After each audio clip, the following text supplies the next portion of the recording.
There are 9 specific things I tell my OCD clients in the very first session, and these are not fluffy things. These are specific concepts that will continue to be the backbone of OCD treatment. So today I'm going to take you through the actual step-by-step process that I take my clients through on their very first session. I'm going to teach you the specific 9 things so you can get to work, whether you're with a therapist on your own or whether you're one of my students taking your OCD Toolkit and you're doing this step-by-step through the program we have at CBT School. My goal here is to make you confident, to make you get really clear on the mindset shifts you're going to need to make, and so you can get going and feel like you're ready to move forward. So get your notepad out, get your pens, get a cup of tea, and let's do this together. So the first thing I'm going to tell my OCD client is that you are so freaking brave for doing this treatment. Learning you have OCD and signing up for therapy is the coolest, bravest, most courageous thing you could do. I just want to celebrate you for being here today and being ready to go. Now, you might feel ready. You might feel a little like, oh my gosh, and a little bit scared. That's okay. But it's just so brave that you raised your hand and you said, hey, I want to change some things. I want to have a different response to my intrusive thoughts. I want to overcome this condition that's taking and taking and taking from my life. So let's take a moment to really just celebrate the fact that you are here. Even if you're listening to this today and you're not even quite sure you're ready to get going, I still think it's so brave that you're willing to inquire and take this first step. So thank you for being here. I know how valuable your time is. Okay, the second thing I'm going to tell you is that the research backs OCD treatment. This treatment works. We have a lot of research, thousands of studies that show that exposure and response prevention, which is a type of cognitive behavioral therapy, is the most successful treatment for OCD. And you guys, it works. ERP is not just something that helps for OCD. It helps with health anxiety, body dysmorphic disorder, social anxiety, panic disorder.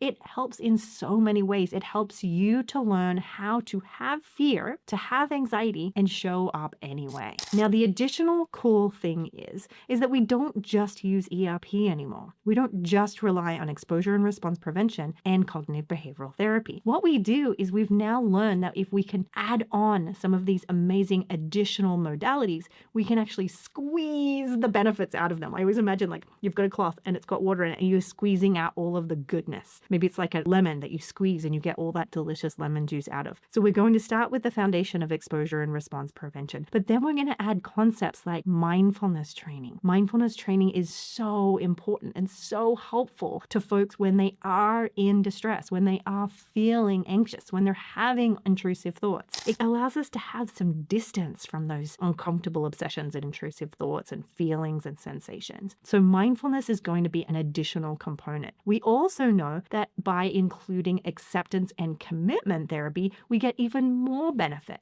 Acceptance and commitment therapy are sort of allowing us to have an extension of those mindfulness skills, allow us to be able to observe our thoughts from a non-judgmental perspective, to also then engage in other behaviors that line up with our values, and also have a different response to the obsessions that we experience. Now, we've also got evidence that by adding on self-compassion, we also reduce our anxiety and increase our window of tolerance for uncomfortable emotions. So by practicing this additional self-compassion component, which we talk about here in Your Anxiety Toolkit all the time, that also will have an elevated effect when you're using it with exposure and response prevention. So big point here, the thing I want you to take away is you can trust in these treatment programs. You can trust in these treatment modalities. Thank goodness, compared to some of the other conditions that don't have a science-based treatment yet, we are so lucky that we have this treatment with tons of research and tons and thousands of people who have done the same treatment. Let's move on to number 3. The third thing you need to know is that OCD therapy is not talk therapy. You will not just come in and talk about your fear and then leave 50 minutes later. I won't be asking you, how do you feel about that? And then leaving you to just try and figure it out on your own. Exposure and response prevention, cognitive behavioral therapy, is a very proactive treatment modality. It requires you to do worksheets. It requires you to do homework. It gives you exercises for you to practice. It helps you troubleshoot struggles that you're having and come up with new, more effective, helpful ways to respond. So again, that's not a bad thing. That's a good thing. We're not here in OCD therapy just to talk it over and leave it at that. In fact, that will make your OCD worse. Talking about it and getting reassurance and ruminating about it will make your OCD worse. And so if you're in talk therapy and you're not doing any exposures and you're not practicing response prevention and you're not doing homework, that's a very, very sure way to know that you're probably not going to make a ton of progress. The beauty of exposure and response prevention is it's active, it's engaging, you're practicing, you're strengthening new skills instead of just doing what OCD tells you to do. Compulsions, rumination, avoidance, all those types of things. So it's not talk therapy, and that is, in fact, why it works. Number 4, and probably one of the most important, is this key point. And if you take one thing away from today, this needs to be it. There is no such thing as a bad thought. There is no such thing as a bad feeling. There's no such thing as a bad image or sensation or urge.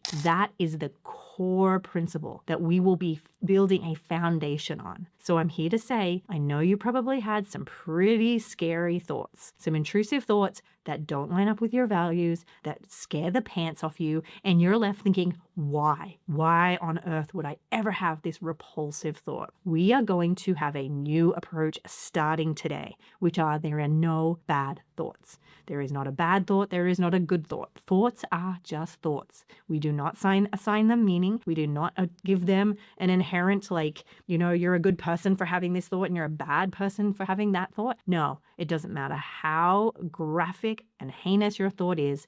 It does not make it a bad thought. All thoughts are created equal. We are not assigning value to them. Thoughts are simply thoughts. Same goes for feelings, okay? Once we identify and acknowledge that, then we can start to change how we respond to them. So the 5th thing I'm going to teach my clients is that you cannot control your thoughts. You cannot control your feelings. You cannot control your sensations. These are totally out of your control. Again, you've probably been told by many different therapists and mental health gurus and folks on the internet that if you just pick positive thinking, everything's going to be okay. And I'm a big fan of positive thinking. But when it comes to OCD, it doesn't check out. It doesn't help. You can't control your intrusive thoughts. We have images of the brain. We understand that for folks with OCD, the brakes of their brain is very weak. Now, that's not physiologically true, but think of it like that as a metaphor. The brakes are in your brain that pumps brakes on thoughts is very weak. It doesn't pump the brakes on them. You just keep having them and having, no matter how hard you try to stop them, you keep having them. You won't be able to control the thoughts that you have, nor will you be able to control the feelings and sensations you have, but you can control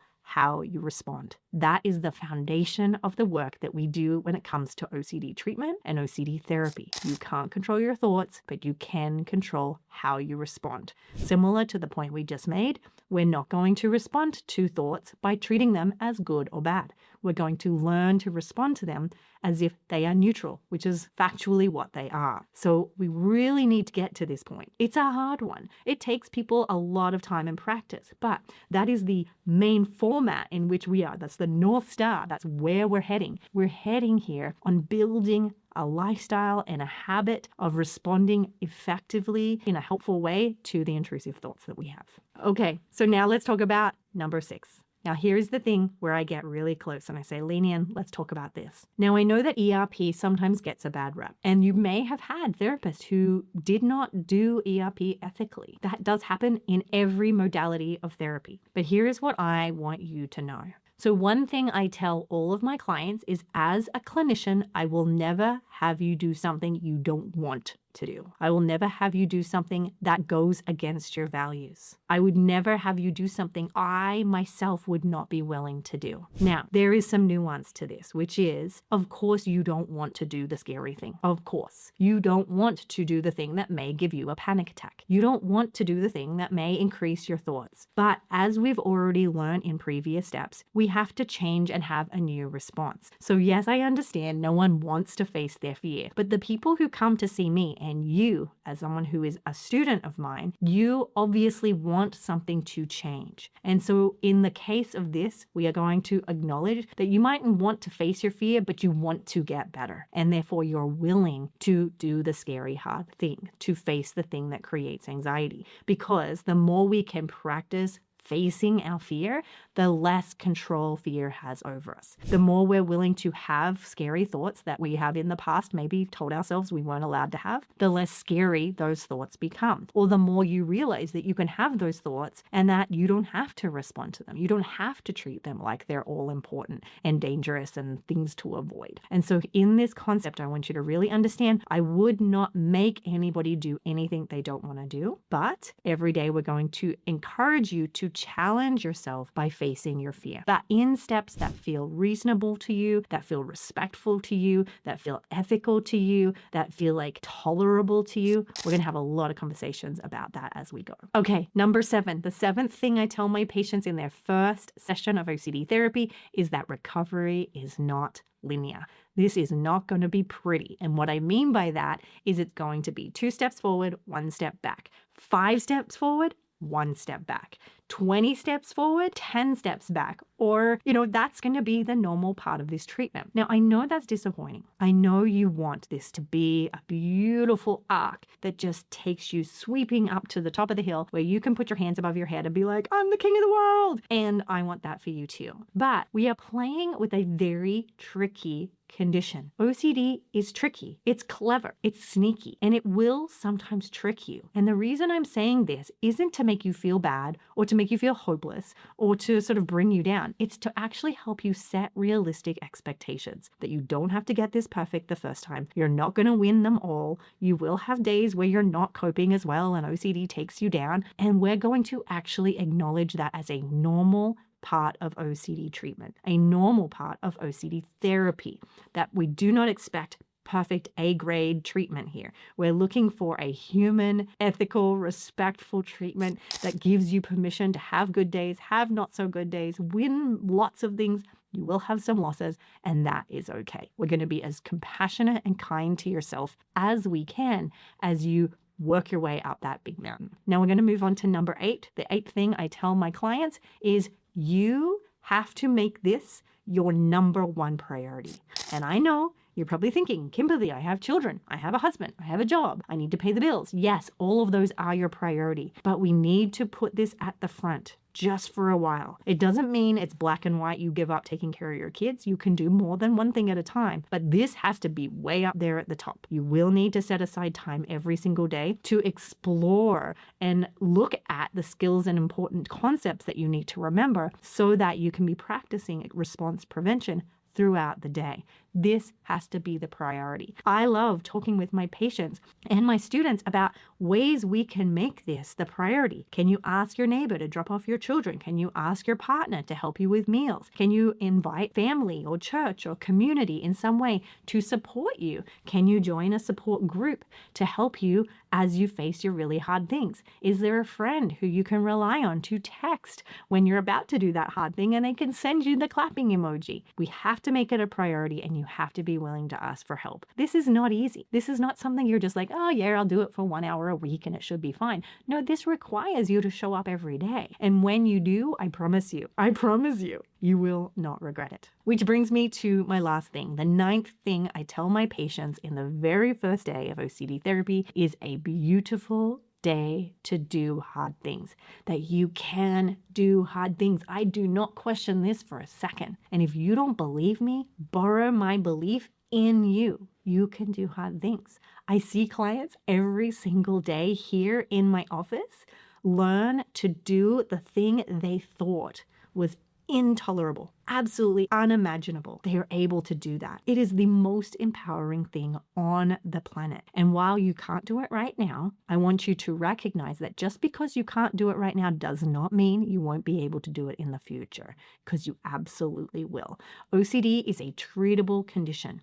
OCD, we have a ton of research to know that if we have the skills, you have a plan, you know what you're doing, and you're willing to be uncomfortable and willing to put in the work, the outcomes are really, really positive. positive. And so again, if you're with therapy and you're with a therapist, remind yourself of these points. Write them on a sticky note. If you're a student taking Your OCD Toolkit, which is our online course for those who don't have access to a therapist, you'll need to remember these every single day. And I'm reminding you of these things throughout the course, the whole way through. You'll hear me reinforcing these concepts over and over and over again, because when I'm with my clients, I'm reminding them of them all the time as well. Not in a reassurance compulsive way, but as a encouragement, as a cheerleader, as someone who believes in them more than anyone believes in them. And that's what this is all about. We can't do this alone. We have to do it in community because that's how we grow. And I really want to leave you here today with this is something possible for you. Please don't let OCD bully you into believing that you can't get better, because you can.